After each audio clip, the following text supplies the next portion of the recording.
ठाकुर जी ने क्या ईमानदारी निभाया और ये कंपनी किस तरह गद्दारी मेरे साथ कर रही है जी।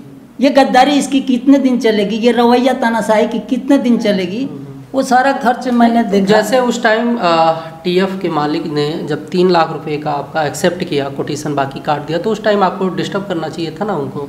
नहीं, देखिए मैं डिस्टर्ब इसलिए नहीं किया कि वो हम पर विश्वास करते थे और मैंने उनके गेट पर जा कर के कि सर मैं आया हूँ, आप हमसे मिलिए। ये देखिए 7 तारीख का आपको मैं बता रहा हूँ, ये 7 तारीख का मैसेज है, ये 8 तारीख का मैसेज है कि सर मैं बहुत डिप्रेशन में जा रहा हूँ, मैं आत्महत्या कर लूँगा। उसका भी कोई रिप्लाई नहीं आया, तो मैं लिखा कि मैं 15-20 साथी के साथ आकर के आपके गेट पर आत्मदाह कर दूँगा।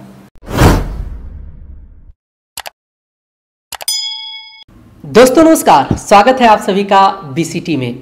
भोजपुरी में माइकिंग से रिलेटेड ढेर सारा अपडेट आप लोगों को बीसीटी पर हमेशा से देने की कोशिश करते हैं, लेकिन आज जो है एक बहुत ही विशेष मैटर आप लोगों के बीच में लेकर आए हैं ठाकुर जी के माध्यम से। ठाकुर जी एक बहुत ही मशहूर वीडियो डायरेक्टर हैं, काफ़ी समय से काम कर रहे हैं, तमाम कंपनियों के लिए काम करते हैं, लेकिन इनका कुछ लेना देना जो है टीएफ कंपनी के साथ है, कुछ बकाया है, कुछ ऐसे ही मैटर है। तो हमने सोचा जो है आप लोगों के बीच में लेकर आया जाए, क्योंकि ठाकुर जी बहुत परेशान दिख रहे हैं, तमाम तरह के बात उन्होंने बोले और इनके कहने के हिसाब से या टीएफ कंपनी पर क्या आरोप लगाते हैं, आइए इन्हीं के जुबानी सुनते हैं और देखते हैं कि क्या खास है, क्या कहना चाहते हैं या क्या मैटर है। तो आप बने रहिए बीसीटी पर। चैनल को सब्सक्राइब नहीं किए हैं तो सब्सक्राइब कर लीजिए, लाइक करके शेयर जरूर करिएगा। आइए हम आपको मिलवाते हैं वीडियो डायरेक्टर ठाकुर जी से। तो नमस्कार ठाकुर जी, कैसे हैं आजकल?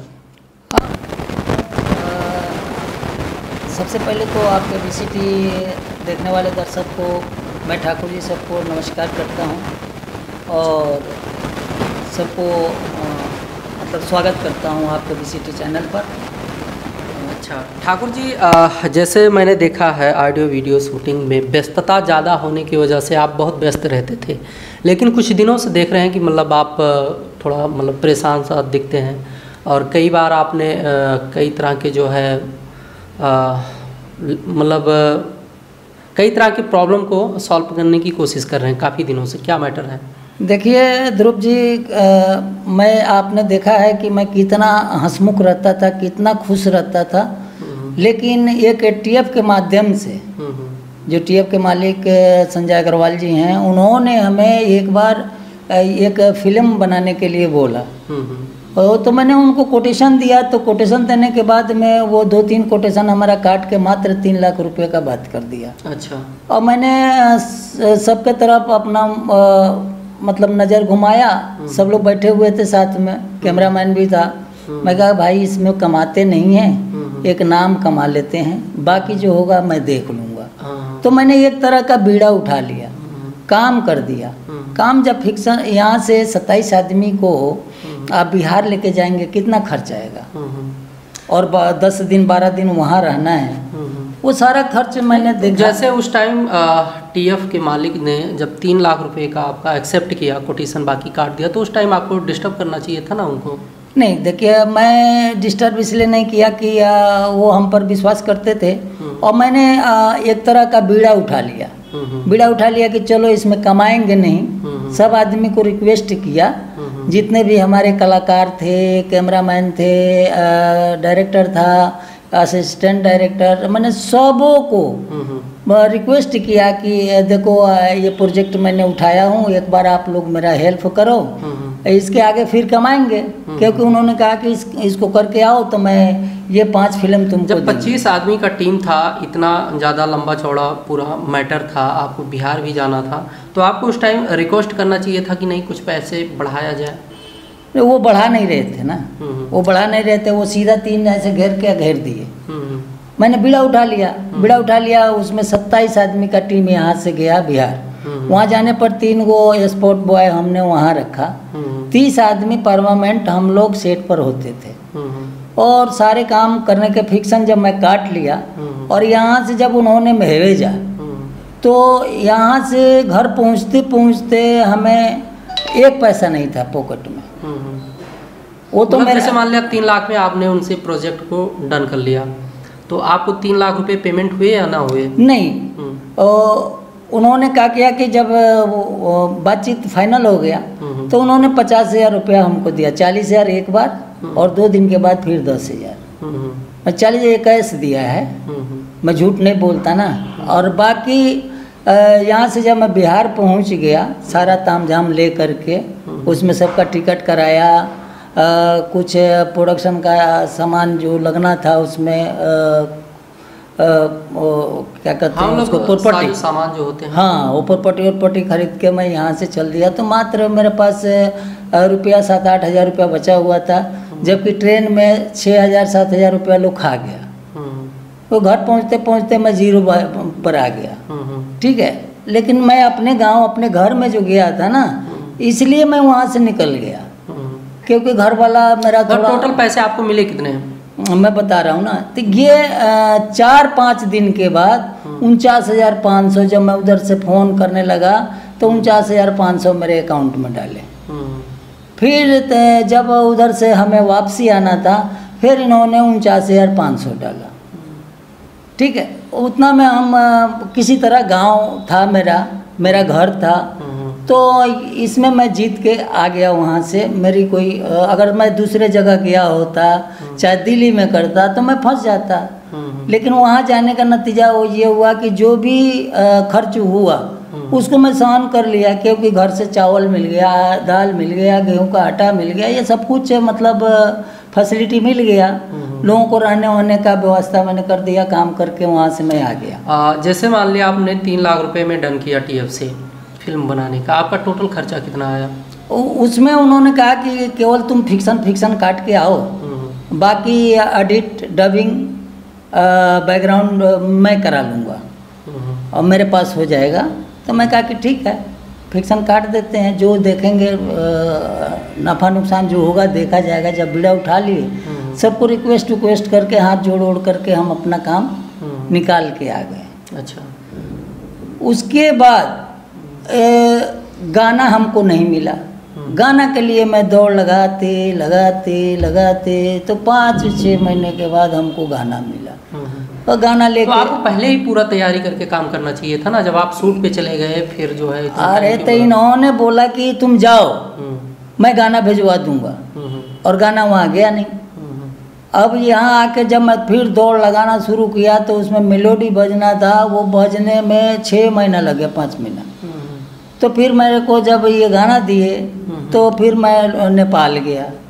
उस समय 49,500 रुपये दिए, 49,500 दिए, जिसमें कैमरामैन भाई मैं किसी को हाथ जोड़ूंगा तो मान लीजिए कि ज़्यादा नहीं लेगा तो वो अपना मजदूरी तो लेगा ना। हाँ, तो लेगा। तो कैमरामैन को मैं 24,000 रुपया उसका बना था, मैं उसको दे दिया। ठीक है, अब मेरे पास बचा कितना? 24,000। 24,000 में मैं सबका टिकट कराया। 7 लोग हम लोग गए थे यहाँ से, बाकी लोग उधर से मैं लिया था। 24,000 का उसमें टिकट कराया और लेके वहाँ से गया। नेपाल जाके मैं फंस गया। नेपाल जाके फंसने का मतलब हुआ कि चलो मैं घर के पास था तो वहाँ से पैसा इधर उधर करके क्रेडिट पर मैं वहाँ से नेपाल से आ गया, गाना इनको करके दे दिया। ठीक है, उसके बाद में जब मैं सब करके आ गया तो इनको मैं डबिंग कराने लगा। तो पॉल जी के पहले ही अपने स्टूडियो में बोले, वहाँ इनका सिस्टम नहीं चलता था, और सिस्टम नहीं चलने की वजह से 2 दिन वहाँ बहुत परेशानी हुआ। तीसरा दिन राघवेंद्र सर वहीं थे, उस समय कार्यरत थे, तो उन्होंने कहा कि आप पॉल जी के पास चले जाइए। मैं पॉल जी के पास आया। पॉल जी जैसे जैसे टाइम देते थे मैं जाके डबिंग कराया। डबिंग कराने के बाद जब पॉल जी डबिंग कर दिए तो बोले कि ठाकुर जी डबिंग तो हो गया, पेमेंट करवाइए। हम कहे पॉल जी पेमेंट हो जाएगा, मैं हूँ ना। तो फिर उन्होंने भी कुछ दिन 1-2 महीना तक 3 महीना तक डिस्टर्ब। हम कहे पॉल जी आप दे दीजिए डाटा, मैं करके आपको करा दूंगा पेमेंट। फिर उन्होंने बिल उल बनाया, फिर मैं ले जाके वहाँ दिया। फिर दौड़ते उनका 24,000 रुपये पेमेंट करवाया। उसके बाद में जब डबिंग हो गया तो ऑडिट के लिए बोले थे कि मैं करवा लूँगा। ऑडिटर के यहाँ मैं दौड़ते परेशान हो गया। वो कर नहीं रहा था। मैं किसी तरह कर करा के वो फिर मैंने यहाँ से गांव गया तो वहाँ का लोग पूछने लगा फिल्म का हुआ, तो मैं आकर के मतलब डाटा कंप्लीट होने के बाद जो खर्चे आए हों उनका पैसा आपका रुका हुआ है, हाँ, ये कहना चाहते हैं? टोटल, हाँ, बैकग्राउंड, ऑडिट, ये सारे और कुछ उसमें का। ऐसा नहीं लगता कि जैसे 3 लाख रुपए पेड किए थे TF पेड करने के लिए बोले, तो ऐसा नहीं लगता था कि उसमें फिल्म ना बन पाएगी?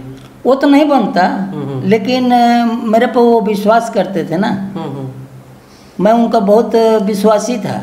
जिस समय उनको काम लेना था ना, उस समय मैं उनका बहुत विश्वासी अभी था। क्या कहना चाहते हैं आप TF के लिए? कैसे हम भरोसा करें, हमारा ऑडियंस कैसे भरोसा करे कि क्या आप सही बोल रहे हैं या सही कह रहे हैं?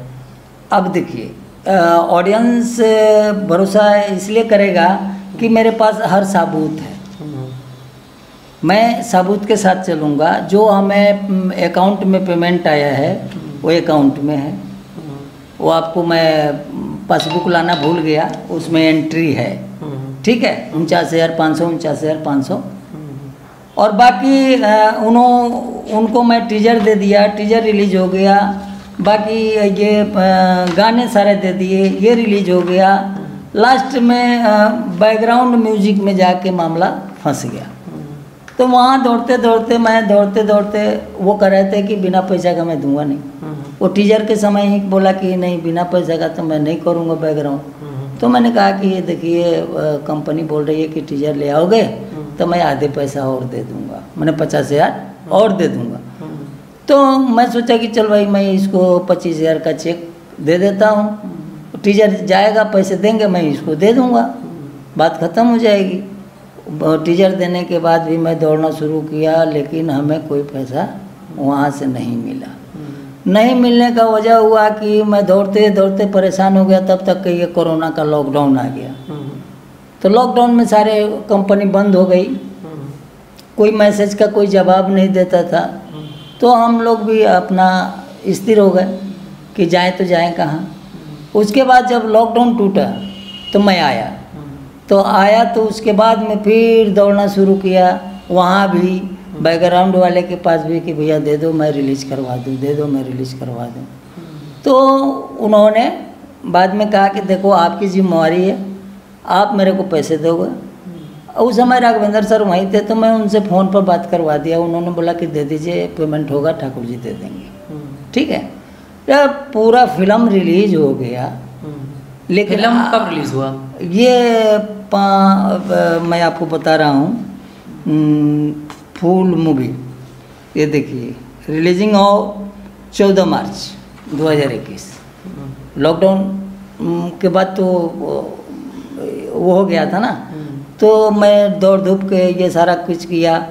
अच्छा, अब क्या कहना चाहते हैं? हम ज़्यादा समय नहीं लेंगे, हमारे ऑडियंस भी। अब ये कहना चाहता हूँ कि देखिए, मेरे पास उन्होंने गाना रिलीज कर लिया है, ये मेरे पास पेपर है, ये जितने भी उनके साइड पर चल रहा है वो सब का मैं स्क्रीनशॉट करके और सारा कुछ निकाल लिया हूँ। और संजय अग्रवाल जी को जब मैसेज किया मैं उनके गेट पर जा कर के कि सर मैं आया हूँ, आप हमसे मिलिए। ये देखिए 7 तारीख का आपको मैं बता रहा हूँ, ये 7 तारीख का मैसेज है, ये 8 तारीख का मैसेज है कि सर मैं बहुत डिप्रेशन में जा रहा हूँ, मैं आत्महत्या कर लूँगा। उसका भी कोई रिप्लाई नहीं आया। तो मैं लिखा कि मैं 15-20 साथी के साथ आकर के आपके गेट पर आत्मदाह कर दूँगा, ठीक है। फिर भी कोई रिस्पॉन्स नहीं आया, तो मैं घुट घुट के जीना शुरू कर दिया। आपने मेरे को पहले भी देखा था कि मैं